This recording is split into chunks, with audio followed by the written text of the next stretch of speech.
जैसे बिना नमक का दाल अलोनी होले, वही तरह बिना पूर्वी का संगीत भी अलोनी होले।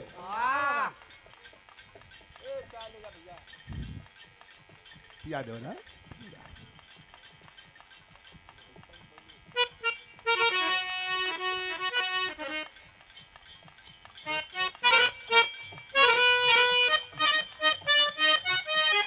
देखिए भोजपुरी का कितनी खूबसूरती है। दोनों बेकत, दोनों प्राणी एक ही जगह पर सुतल बड़न रात को। अब मेहरारू रात को उठ के बैठ गई, मरद सुतले बा स्तूप ऊपर करके, मेहरारू उठ के बैठ गई। खाली तोहरा काम से काम रहेला, कुछ दुख सुख ना बतियावेला।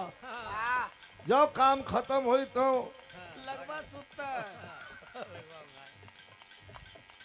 मरद सुतले बा, मेहरारू उठ के बैठ गई। अब का कहला?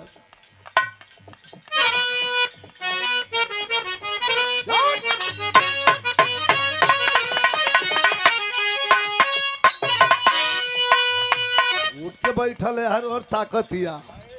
ये कहलस, अरे माई रे, अरे माई,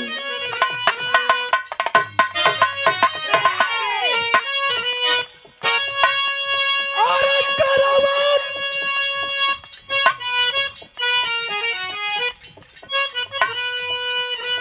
अरे करवट फेरत का लागल, अरे केहूनी से घैया करे जे पीछे ना।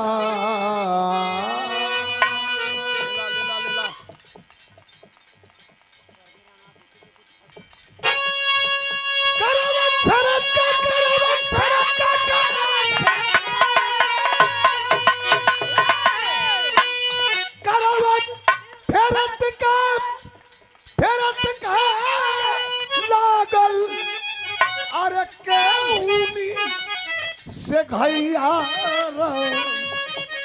करे जे पीछे ना।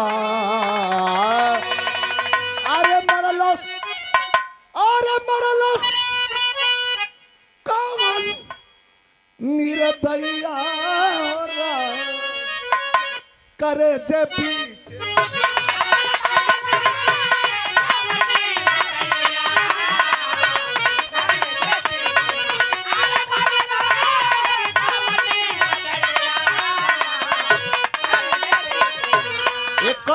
रोइले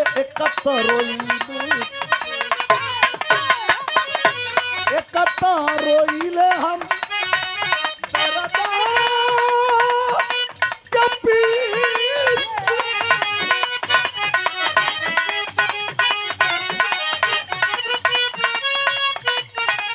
दूसरे देवर दी नहीं, दूसरे देवर दी नहीं,